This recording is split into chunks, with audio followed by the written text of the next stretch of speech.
अस्सलाम वालेकुम, welcome to the doctor info. आज हम पढ़ेंगे फ्लोरोक्विनोलोन्स। बेसिकली इनका हम मैकेनिज़्म जो है वो डिस्कस करेंगे।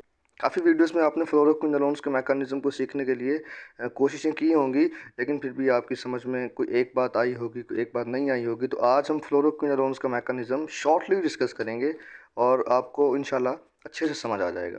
फ्लोरोक्विनोलोन, जैसा कि आपको पता है कि नैलिडिक्सिक एसिड के डेरिवेटिव्स होते हैं। अगर हम इनके मैकेनिज़्म ऑफ एक्शन की बात करें तो it inhibits DNA gyrase enzyme, उसको इनहिबिट करते हैं। इसे हम टोपोआइसोमरेज भी कहते हैं, ठीक है। एंड टोपोआइसोमरेज 4 दूसरा एंजाइम ये है जिनको ये इनहिबिट करते हैं बैक्टीरिया के अंदर। फ्लोरोक्विनोलोन्स डीएनए गायरेज टोपोआइसोमरेज 2 और टोपोआइसोमरेज 4 को इनहिबिट करते हैं। सबसे पहले हम समझते हैं कि टोपोआइसोमरेज जो हैं 2 और 4, इनके फंक्शंस क्या हैं। टोपोआइसोमरेज 2, इसको हम डीएनए गायरेज भी कहते हैं, ठीक है। और ये क्या करता है, ये डीएनए की टेंशनल स्ट्रेस जो है उसको रिड्यूस करता है। इसकी वजह से डीएनए जो है वो रेप्लिकेट हो सकता है। डीएनए रेप्लिकेट होता है, डीएनए के टेंशनल स्ट्रेस को रिड्यूस करता है रेप्लिकेटिंग फॉर्क में। रेप्लिकेटिंग फॉर्क क्या होती हैं? डीएनए के दो स्ट्रैंड्स जो होते हैं, जिस तरह देखें ये एक स्ट्रैंड डीएनए का, ये डीएनए के दो स्ट्रैंड दूसरा स्ट्रैंड है, तो ये डीएनए के रेप्लिकेटिंग फॉर्क्स हैं। नेक्स्ट में जो आगे क्या होता है, ये देखें एक फॉर्क है, दूसरा स्ट्रैंड है। अगर ये सेपरेट होंगे तो ही यहाँ पे आके दूसरा जो है वो डीएनए का स्ट्रैंड अटैच हो पाएगा, रेप्लिकेशन इनकी हो पाएगी, ठीक है।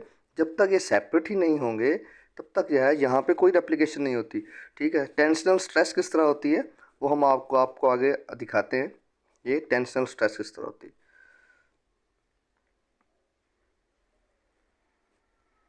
ये देखें, जस्ट अ मिनट, ये देखें।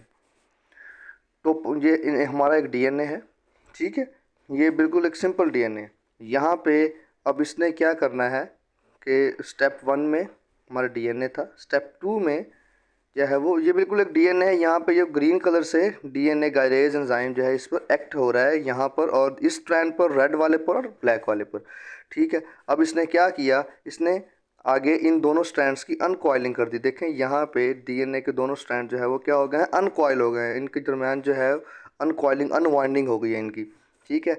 अब जैसे ये अनवाइंडिंग होगी, ये इस तरह की अनवाइंडिंग जो है जो यहाँ पर हुई है, ये इसी तरह की सेम अनवाइंडिंग ये पूरे डीएनए में होना ज़रूरी है, ताकि डीएनए के स्ट्रैंड सेपरेट हों और इनकी एप्लीकेशन हो सके, ठीक है। अब जैसे ये अनवाइंडिंग हुई, आपने देखें अनवाइंडिंग होने से पहले इनकी जो कॉइलिंग थी वो ज़रा रिलैक्स्ड थी, देखें रिलैक्स कॉइलिंग थी, ठीक है। अब अनवाइंडिंग होने के बाद इनकी जो कॉइलिंग हो गई है वो बड़ी स्ट्रेस्ड हो गई है, देखें, ठीक। अब इसको और आगे हम अनवाइंड नहीं कर सकते, जिसकी वजह से, ठीक है, अब हमें अनवाइंडिंग के लिए डीएनए गायरेज यहाँ पर भी एक्ट करेंगे। यहाँ पर भी ग्रीन कलर का डीएनए गायरेज है, ये हर कॉइल्स पर एक्ट करेंगे और सबको अनवाइंड कर देंगे।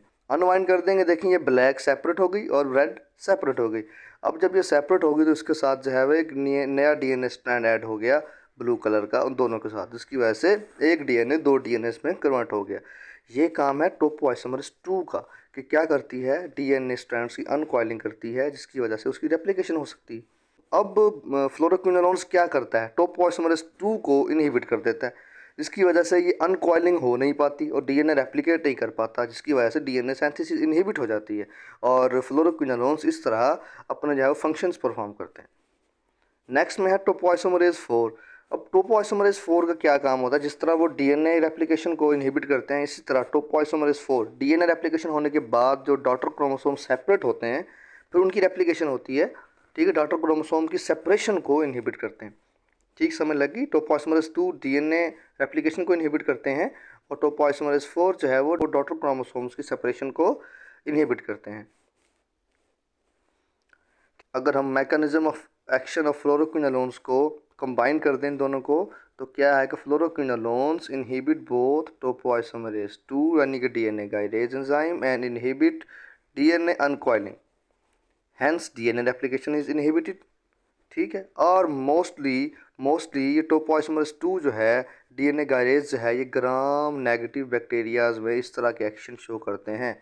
अब डीएनए रेप्लिकेशन वो हमेशा ग्राम नेगेटिव बैक्टीरियाज में ही जाकर इनहिबिट करेंगे, ठीक है। ये टोपोआइसोमरेज 2 वाला फंक्शन जो है ये ग्राम नेगेटिव बैक्टीरियाज में शो करते हैं, पॉजिटिव में शो नहीं करते।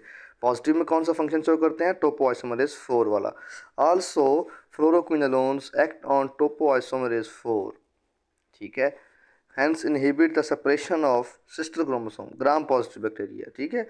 अगर एक आपसे पूछा जाए फॉर एग्जांपल इसकी जो क्लास है फ्लोरोक्विनोलोन जो है इकोलाई के अंदर जो है वो किस तरह का फंक्शन शो करती है, तो आप कहेंगे कि डीएनए गायरेज को इनहिबिट करती है। अगर किसी ग्राम पॉजिटिव बैक्टीरिया का नाम लिया जाए तो आप कहेंगे कि यहाँ पे टोपोआइसोमरेज 4 की सिंथेसिस को इनहिबिट करती है, ठीक है। अब फ्लोरोक्विनोलोन्स इस तरह डीएनए सिंथेसिस को इनहिबिट कर देती है। उम्मीद है आज का लेक्चर आपको अच्छे से समझ में आया होगा, फ्लोरोक्विनोलोन्स का फंक्शन आपको समझ में आ गया होगा। इसी के साथ हमें इजाज़त दीजिए। अल्लाह हाफिज़।